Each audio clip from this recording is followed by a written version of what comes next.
Hey guys, it's Jeremy. And Julian. And welcome to Watch Game Podcast. You might notice something a little different today. Yep. We're not together. We're doing a little thing called practicing social distancing. Getting away from each other. Because of coronavirus, our advice to you guys, make sure you wash your hands, spend the time it takes to sing that happy birthday song twice. Get under the fingernails. Do what the government tells you to do to be safe. But, while you're inside, quarantining, away from the general public, we have some great stuff that you can watch. Oh, totally. Julian, I'm going to ask you a question. What is one of my favorite shows last year? And I know you want to say Euphoria. I do want to say Euphoria. I also want to say Succession.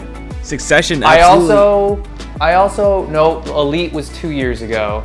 Elite was 2 years ago. But what I want to say is not Watchmen, but Westworld. Watchmen was this year. Westworld. That's right, folks. You heard we are on the HBO train this week. Whoop, whoop. Which is why Westworld Season 3 is what I watched this week.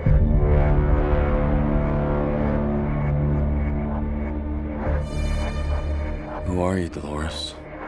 You and I are a lot alike. They put you in a cage, decided what your life would be. They did the same thing to me. Well, you've been watching me. Not me, but someone.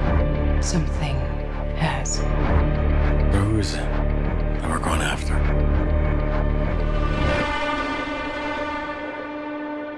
The person who took your future. Only one problem. We're on Season 3. Mm-hmm. And I'm not feeling too good about this. But I thought you said, Season 2 was the crappy one, and then once we get to Season 3, everything gets better. Well, you know how this works, right? Like, you have a phenomenal first season. The sequel usually isn't as good. Yeah. And that makes sense. The writers try to go to a new place, introduce a new concept.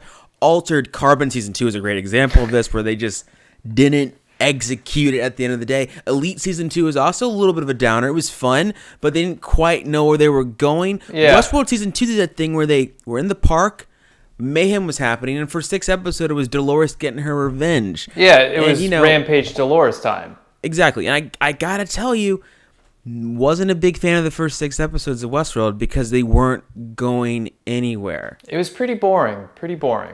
I wouldn't say it was boring. I would just say I just had a hard time figuring out where we were going, what I need to be paying attention to, like what is the greater narrative here. But I will tell you, the end of Season 2 did that thing where they were like, look boys, we got you. And so I felt pretty good about where we're headed for Season 3. The only problem is I started watching Season 3 when it came out on HBO the other day, and I was a little disappointed because we spent a lot of time exploring the outside world. So here's where we catch you guys up. Remember what happened 4 years ago when Westworld first came out. There was the park. You have these androids in there. You can fulfill your darkest fantasies. The thing, though, as Dr. Ford said, the little ghosts in the machines or whatever made it so the machines actually remembered what happened to them. And they revolted. And they killed a lot of people. They killed everybody. The entire Delios board. And so Dolores goes on the rampage through the park. She and her homies decide to fight every single mammal that's out there and kick them a new one. Yep. And finally, towards the end of Season 2, Dolores and a few of her other robot friends escape the island. Shout out Rachel Evan Wood and Tessa Thompson. Oh, yeah. One of our favorite actors in the world. And so now where are we? We're in the real world where you and I live. Yeah. And I will tell you, this was shot in Singapore. Beautiful skyline, Julian. Wouldn't you agree with me? The skyline looked perfect. The one thing I'll say is all I really noticed was the background through everything. Yeah. Because Westworld is beautifully shot. It felt like every other dystopian future that I've ever seen before. Yeah, that's It was true. pretty. It was pretty. That was pretty much what I could say about the show as a whole, or at least that first episode. Is it was very pretty. You have the nice illuminated drone-looking things flying around. Like they took a lot of time to show off like how pretty the city is as they're flying through. But I think they're trying to prove a point, right? Because part of Westworld was that reality is an illusion, or it's what you make it. And they're trying to show that this perfect society that is engineered by new AI technology. Yeah, that was interesting. Isn't so perfect after all. So we meet one of our main characters this year. You know him from Breaking Bad. His name is Aaron Paul. Bitches. And he's struggling, living paycheck. That's right. Living paycheck to paycheck. His mom's in the nursing home. And he does these little odd jobs on the side for cash money. No. But hang on. It's not even... I thought this was pretty cool. Is he's doing odd jobs, but they're illegal jobs, and he's doing it with a side gig app. Yeah. I mean, it's just like... Make some money, motherfucker. I love... What I love about this, though, is they're just like, you know... It was Bitcoin like no big deal. King. Well, it's like Yeah. Bitcoin, right? It's the ultimate anonymous, you know, currency. I was a pretty big fan of it. And he's doing these side jobs. Dolores, on the other hand, has managed to get herself to the real world. She's like taking names and like sending out punishments because that just seems to be what Dolores does nowadays. She remembers everything and wants to kill everybody. And she seems to be trying to get towards this AI for some reason. We're not sure why. And towards the end of the episode, we learn that there's a lot more at stake than just the AI. And it seems like she's trying to just bring down all of society. I don't know about you, but I don't like that plot point. I just think it's not that interesting to me. I hate to say that. It's just not. I mean, to be honest with you, it's Blade Runner, the TV series. That's what this feels like to me now. Because I thought Westworld was super cool because it was all these different worlds in the one park, right? You had you had Westworld, you had some version of India, and then you had like Samurai Shogun World. Yeah, Shogun World. And if you remember the original, I think we were talking about this earlier. It's a movie or a book or a series, I can't remember, but there were other worlds inside of this park. I think there were 7 or something like that. Yeah. Then they finally get out, and now it just feels like every other generic robot wants to be treated like a human or better story. But I don't know if she wants to be treated like a human anymore. I think she's just trying to kill all the humans at this point. I mean, death to all humans. That's iRobot. That's and Blade Runner, to name 2 off the top of my head. Like it just feels like a generic story now. Like it doesn't feel unique at all to me. I don't know. I don't want to say it feels generic because that's going to just completely discredit the fact that there are layers to this story. We're talking about the reality of human existence, right? We're talking about the reality of what it means to be human, and if there's any difference between humanity and artificial intelligence, which is what Dolores is, right? Because I very much see Aaron Paul's character at the end of this series, and Dolores representing an entire group of people who have been disenfranchised by the rise of technology. Sure. And bring down the system. It sounds like Bernie Sanders, I know, but you know, they bring down the system and then they kind of liberate themselves in that way. I mean, everyone has a huge digital past because of this. Now, I will say, got to the end of the episode, I was like, okay, Dolores, here we go again, kicking ass. I love to watch her kick ass. It's great. It's awesome. She looks good doing it. But you know, we didn't see Thandie Newton at all during the entire episode until the credits end. She plays Maeve. Yeah, did you forget about Maeve? No, I forgot about the end credits. My favorite Westworld character. Besides Clementine. I didn't realize there was an after credit episode. So what happens in the after credits, you look at it, Maeve finally shows up, she opens the window, and it's like, holy shit, Nazi Germany. Okay. I don't know what's happening right now. I have no idea. I need to go still back in and Westworld? I don't know what's happening. I was like, World War II channel, here we go.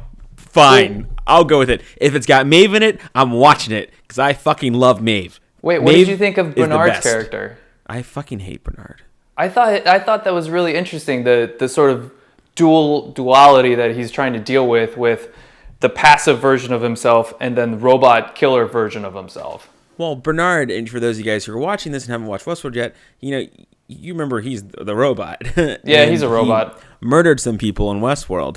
And the thing about it, though, is like he's now in the real world playing the whole Farmer Brown thing. You know, he's like, he looks pretty good with the beard and the shaved head. I mean, and the suspenders. I mean, the overalls.